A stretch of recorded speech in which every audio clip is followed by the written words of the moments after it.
بسم الله الحمد لله والصلاة والسلام على رسول الله وعلى آله وأصحابه ومن والاه. اللهم لا علم لنا إلا ما علمتنا إنك أنت العليم الحكيم. يا معلم آدم وإبراهيم علمنا ويا مفهم سليمان فهمنا.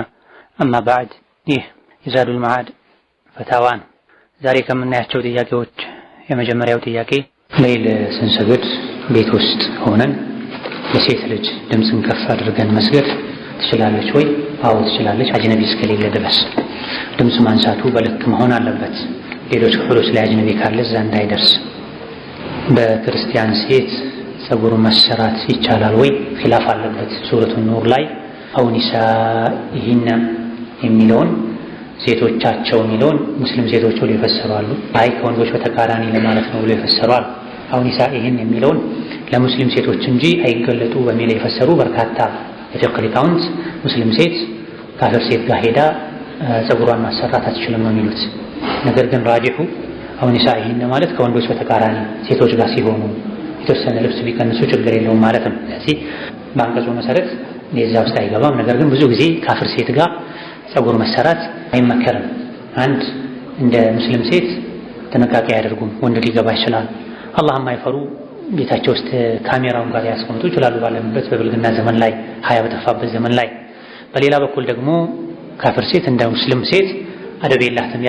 ያየቻትን ሴት ሁሉ ስለሷ ምንነት ለወንድሟ ለባሏ ልትገልጽ ትችላለች። ይሄ ደግሞ የተከለከለ ነውና በተቻለ ያክል ሙስሊም ሴት ፀጉሯን ሙስሊም ጋር መሰራት አለባት።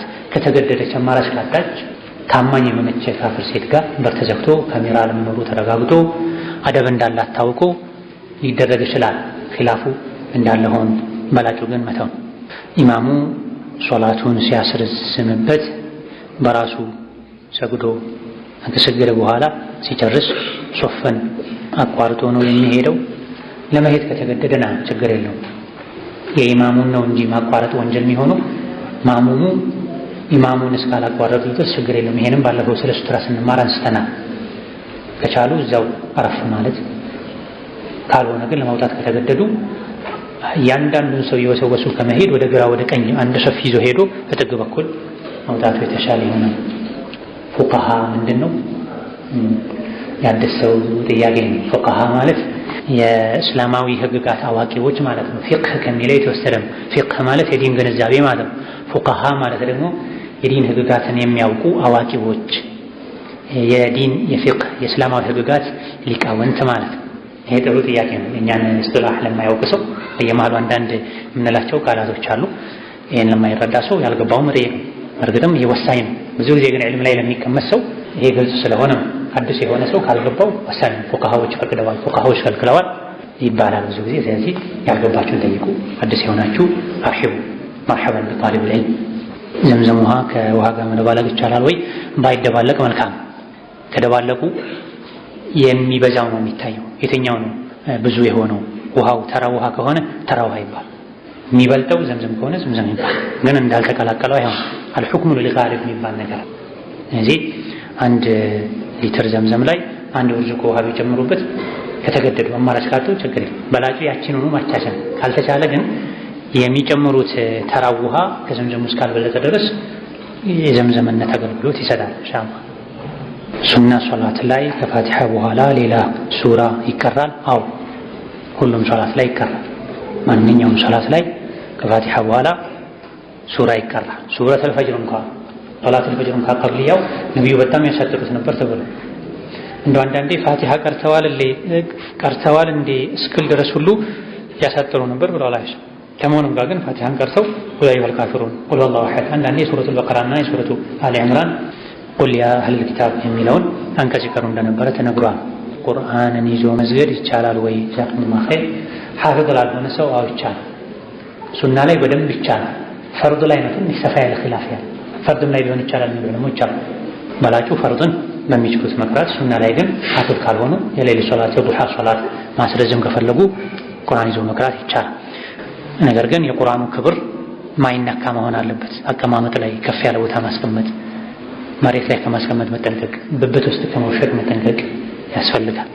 ረስተውት ከተነሱ ከቆሙበት ቁርአን ለማንሳት ጎንበስ ማለትን የሚያስከትል መሆን የለበትም። አንድ ሰው ይሄን ካደረገ በአንድ ሶላት ሁለት ሩኩዕ በማድረግ ምክንያት ሶላቱ ይበላል። ሶላት ከሚያበላሹ ነገሮች አንድን ሩክን ሁለቴ መድገም ያለ በቂ ምክንያት ፋቲሃን ሁለቴ ቢቀራ አንድ ሰው ሶላት ይበላሽ። አንዴ በቆመበት ሁለት ሩኩዕ ቢያደርግ ማንኛውም ሩኩዕ ከደጋገሙት ሶላት ይበላሽ። ታዲያ አንድ ሰው ቁርአን ይዞ እየቀራ የሰገደ ሲነሳ ረሳው፣ የተወሰነ ከቀራ በኋላ አስታወሰ፣ ጎንበስ ብሎ ቢያነሳ ሁለት ሩኩዕ አድርጓል፣ ይበላሽ። የዚህ መፍትሄው ምንድን ነው? ሌላ ሶላት የሰገደ እንዲህ ነገር የገጠመው ሰው መፍትሄው ምንድን ነው?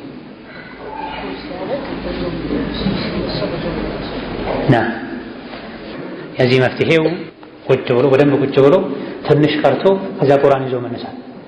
ምክንያቱም ሱና ሶላት ቁጭ ብሎ መስገድ ይቻላል። ሱና ሶላት ቁጭ ብሎ መስገድ ይቻላል። በፍላጎቱ ቁጭ ማለት ስለሚችል ስለተፈቀደለት ቁጭ ብሎ የተወሰነ ይቀራል፣ ከዛ ይዞ ተነሳ እንጂ እዛው ቆመስ ብሎ ይዞ መነሳት አይቻልም።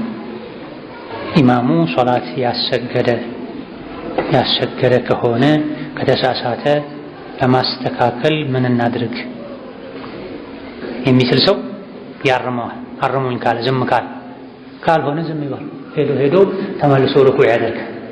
የሱ ስራ የሱ ኃላፊነት። አንዳንዴ ጃሂል የሆነ ሰው ይገባና ነገሮችን ያበለሻሻል። ጠፋበት፣ የሚያርመውም አላገኘም። ቁል ወላሁ አሐድ ቀርቶ እና አዕጠይናከ አልከውሰርን ቀርቶ አላሁ አክበር አለቀ እንጂ ሰውን ከኢሻ ጀምሮ እስከ ፈጅር እስከ ኩሌት ድረስ አይነት ተህቡን እያሉ የጅህልና ድርብርብ ጅህልና። ስለዚህ የሚችል ሰው ያርመዋል፣ ያልቻለ ሰው ዝም ብሏል። ሄዶ መመለሱ ሩኩዕ ማድረጉ አይቀርም። ፋቲሓን አንዱ ረክዓ ላይ ብቻ ረስቶ ከሆነ ይደግመዋል ወይስ ስጁድ ሳሁ ብቻ ይበቃዋል?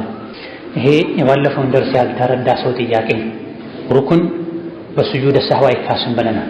ተመልከቱ፣ የፊቅህ ትምህርቶች እርስ በርስ የተያያዙ ናቸው።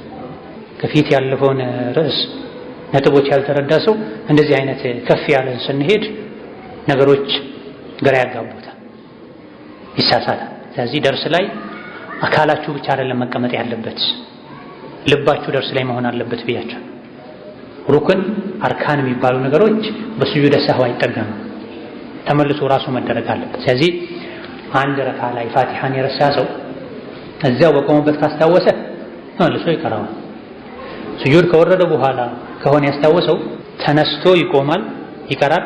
ተነስቶ ቆሞ የሚቀራውን ቅድም ፋቲሓ የረሳበት ሱራ ያደርገዋል። ሶስተኛው ረካ ላይ ነበር የተሳሳተው።